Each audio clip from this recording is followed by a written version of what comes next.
Et le premier sujet qui va nous animer dans Smart Patrimoine à l'occasion donc du sommet patrimoine et performance, c'est un sujet qui concerne les CGP qui intègrent des pratiques durables dans leurs conseils d'investissement. Pourquoi les CGP doivent-ils être durables dans leurs pratiques? Le sujet qui nous anime tout de suite avec Simon Lolmed. Bonjour Simon Lolmed.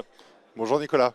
Merci d'être avec nous dans Smart Patrimoine. Vous êtes président et fondateur d'Origami Group. Alors c'est vrai qu'on ne va pas parler directement de solutions d'investissement durable, même si ça fait forcément partie effectivement de l'accompagnement quand on veut être durable dans sa pratique. Mais pourquoi est-ce que les CGP doivent aussi changer peut-être leur modèle, leur mode de fonctionnement quand ils veulent proposer un accompagnement plus durable? Là, je vais prendre la casquette chef d'entreprise. On a tout à fait raison de mettre de côté le sujet investissement. Comment, en tant que CGP, je dois orienter mon entreprise pour s'adapter à un contexte plutôt fluctuant, on me l'accorde. Et on va donc se poser des questions aujourd'hui de robustesse de modèle d'entreprise en intégrant des limites évidentes, notamment des ressources finies. Et le modèle aujourd'hui qui semble répondre à ce besoin, à ce challenge, c'est le modèle du régénératif. D'accord. L'idée de s'orienter sur un modèle régénératif, c'est de comprendre que sans nature, il n'y a pas d'économie. Ça, c'est une certitude. Donc, comment j'intègre ça dans mon modèle d'entreprise? Et peu importe que je sois CGP ou autre. Et alors comment on fait? Parce que ça paraît pas si évident que ça quand même d'intégrer un sujet aussi complexe dans le modèle d'une TPE, d'un cabinet de conseil ou d'un cabinet de conseil en gestion de patrimoine, Simon Lolmed. On déconstruit ce qu'on pense être compliqué. On repart de base assez simple. Et en fait, on va surtout réfléchir à la finalité de ma structure, de mon entreprise. D'accord. Pourquoi elle existe? À quoi elle sert?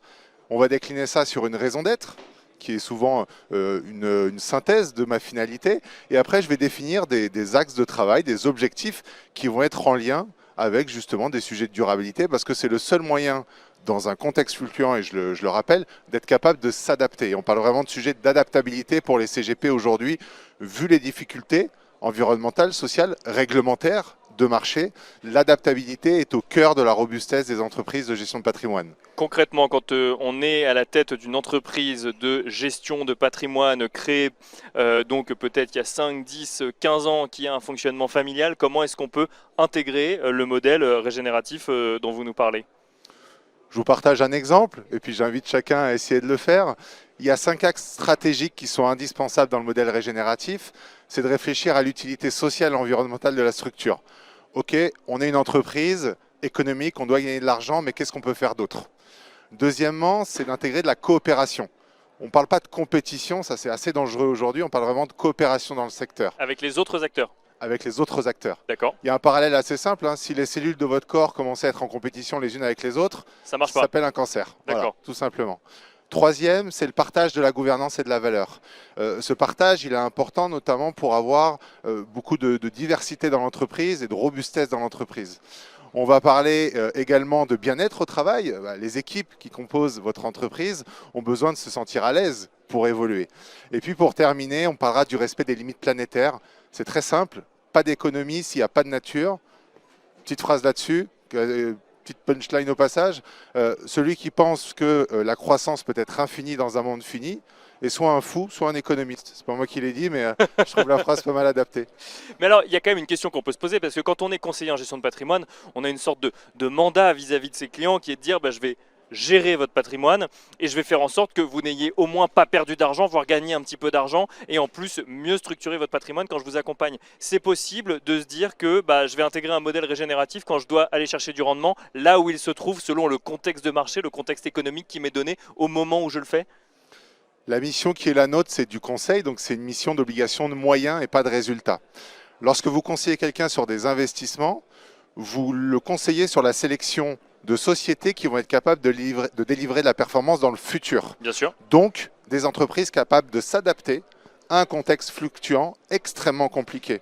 Vous allez donc obligatoirement mettre de côté les performances passées, mettre de côté les bilans comptables et intégrer dans votre sélection comment l'entreprise va s'adapter aux nouvelles règles du jeu.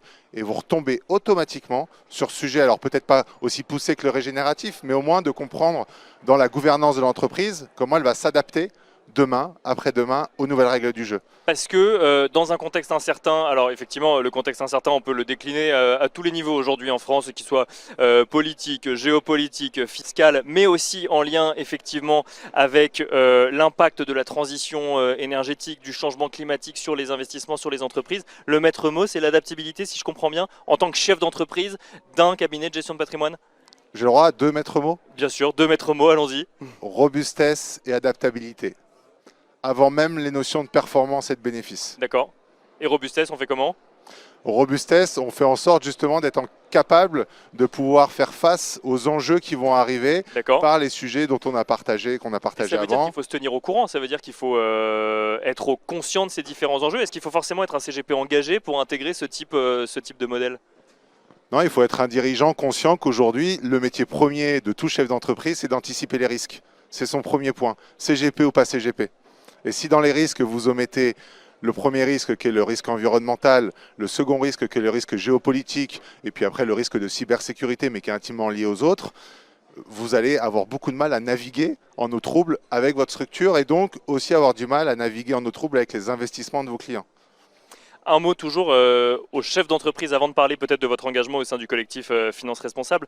Le chef d'entreprise, le cabinet de conseil en gestion de patrimoine aujourd'hui, il fait face à des cabinets plus gros qui veulent parfois le racheter et aussi la nécessité de devoir recruter des gens compétents. Est-ce que intégrer ce type de modèle, ça permet peut-être d'attirer des talents, ça permet de mieux faire face à ces sujets qui sont pas des sujets directement d'accompagnement des clients, mais qui sont des vrais sujets quotidiens du conseiller ou du fondateur d'un cabinet en gestion de patrimoine?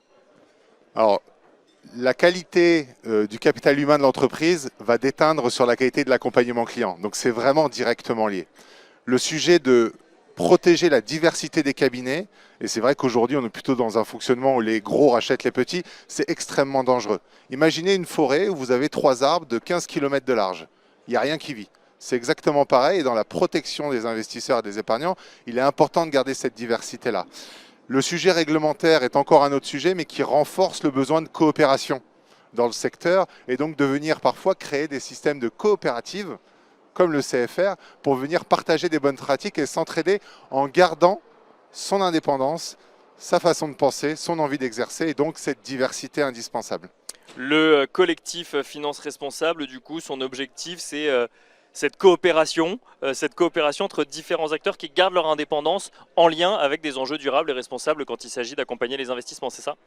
La finalité première du CFR, donc Collectif Finance Responsable, c'est d'accompagner les CGP et les family office à la transition durable, aussi bien sur les solutions proposées que sur la manière d'exercer. D'accord. Donc on en revient à ce modèle aussi qui peut être représenté de modèle régénératif. Et au fur et à mesure du développement, on est aujourd'hui plus de 60 cabinets adhérents, et on a écouté comme une coopérative et donc on a proposé des solutions notamment de sélection de produits d'investissement, mais on a fait venir des coachs sur la manière de gérer le stress, la manière de gérer justement des sujets qui peuvent être anxiogènes comme comment je vais faire demain avec l'accélération de la réglementation, peut-être la perte des rétrocommissions, les gros qui me rachètent, etc. Tout ça c'est au cœur du CFR, donc c'est aider à cette transition indispensable. Merci beaucoup Simon Lolmet de nous avoir accompagnés dans cette première partie de Smart Patrimoine. Je rappelle que vous êtes président et fondateur d'Origami Group. Merci beaucoup. Merci Nicolas. Et à tout de suite pour la deuxième interview.